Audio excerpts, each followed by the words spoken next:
vaccine police. Joining me now to discuss, Florida Congressman and veteran Brian Mast. Congressman, great to have you back. Here's Joe Biden last year on the China virus mandates. Watch. No, I don't think it should be mandatory. I wouldn't demand it be mandatory, but I would do everything in my power, just like I don't think masks have to be made mandatory nationwide. Congressman, what's changed here? The political winds. That's what they are. Joe Biden is a political windsock. Wherever the breeze starts blowing, that's the direction that he's going to point. He wants mandates on everything. And think about where this doesn't stop. It's not just they want a mandate for you to travel. It's not just they want a mandate for you to go to work. It's not just that they're going to make you pay to get $100 or $200 a week in order to get a test if you don't agree with that or you're going to lose your job. This is absolutely going to extend to people's children. They're going to say, well, we want to use California and New York as test beds for the way the whole of the country should work because things work out so great there. So let's make sure that we get kids that have to have vaccine mandates as well. And the list will go on and on and on into every aspect of our life that they can find a place to put their sticky fingers into. You know, I like the way you windsock. I call him a meat puppet, but okay, we'll go with windsock. And you know, of course, don't forget, Congressman, that Mr. Biden ushered in this latest wave of the China virus because of his rampant importation of the Delta variant and other strains of the China virus across that southern border to the tune of 2 million folks. And by the way, those illegal aliens, they don't have to take the vaccine under this mandate. Joe Biden issued this mandate in the dead of night. There was no victory lap by any socialist Democrat. One might think that they're hoping Americans are going to blame their employers rather than the socialists who are imposing this, right? Yeah, look, it's not just that he's doing these policies in the dead of night, because that's an important thing to speak about as well. But fundamentally, he's taking away the foundation of our government, which is this. Any little bit of power that the government has, it derives from the consent of the people. We're not doing anything in Congress to say, hey, we're going to vote on a mandate. We're going to vote that you need these vaccines to do this, or this.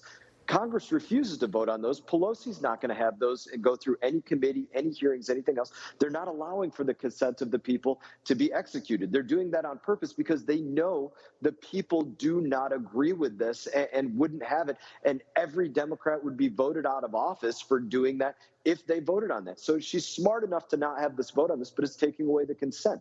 It's the most fundamental part of our freedoms. Well, Congressman, before I go on to my next question, just can I ask you very quickly, do you believe this edict has the force of law? Because if Congress doesn't vote on it, in my mind, it doesn't have the force of law. Should Americans comply with this OSHA edict?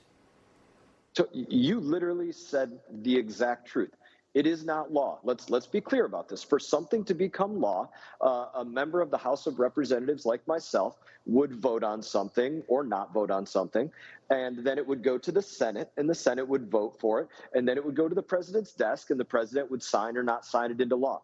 None of those steps have happened. This is edict by the executive branch, by Joe Biden's pen, to say, American people, you will do this. If you don't do this, you will lose your job. If you don't do this, we're going to make you go out there and spend a couple $100s a week, doesn't matter how much you make, to go out there and get a test. And then on top of that, you're going to have to share the stuff that's supposed to be between you and your doctor. You're going to have to go out there and share that with your employer, whether it is the test results or whether it's you have a vaccine or not. All of those things that used to be private, they don't exist anymore.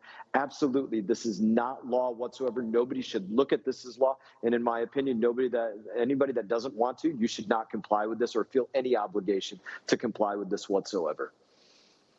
Speaking of law, it is against the law to lie to Congress. His Eminence, Dr. Fauci, grilled on Capitol Hill over his myriad controversies surrounding gain-of-function research and, of course, cruelty to puppies in those experiments. Watch this. According to the framework and guidelines. So what you're doing is defining away gain of function. No. You're simply saying it doesn't exist because you changed the definition on the NIH website. This is terrible, and you're completely trying to escape the idea that we should do something about trying to prevent a pandemic from leaking from a lab. The preponderance of evidence now points towards this coming from the lab, and what you've done is change the definition on your website to try to cover your basically. Now, Fauci has lied to Congress about his authorizing gain-of-function funding to our enemies, China. Americans want to know why, Congressman, he is allowed to break a law and lie to Congress with no consequences. What can you tell me? Why is he allowed to get away with that?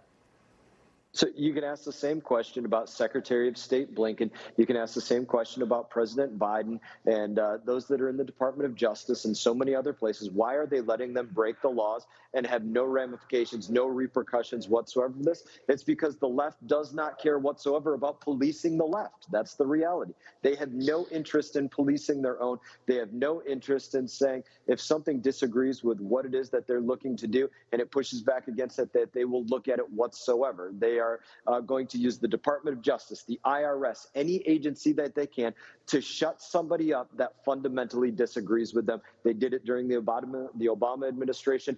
They're doing it right now to an even greater level than we could have ever imagined.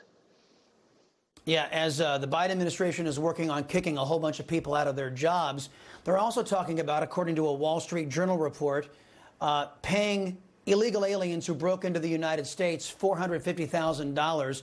Now, Mr. Biden is calling that report garbage. But the ACLU is saying that the plan is very much in the works, confirming they say that Biden doesn't know what's going on in his own administration.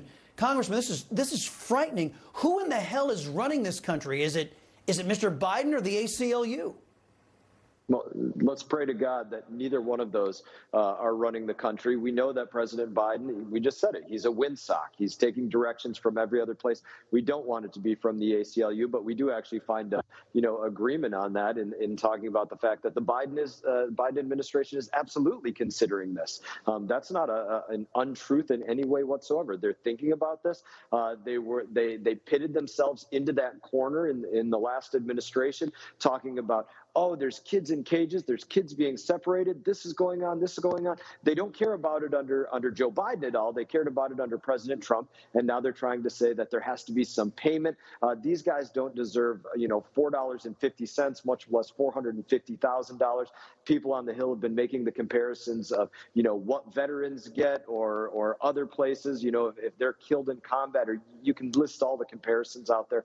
The fact is, these people have come across our borders illegally. They are entitled to nothing. And I'm going to go on and make one other point here, because the fact of the matter is we've had to vote on legislation here in Congress, people writing amendments, Democrats writing amendments to say, hey, we need to pay for every single bit of their legal fees for those that cross our border illegally. We need to pay for every single bit of their health care. We need to pay for every single bit of this. If you can think of something that they might need in their life or want in their life, somebody has probably written a bill here. Again, not somebody, some Democrat here has probably written a bill to say American taxpayers need to pay for that. It's all part of the foreigners first policies of the Socialist Democrats. Congressman Brian Mast, thank you for your time and your service to the country, sir. Still to come, Joe Biden's ultimate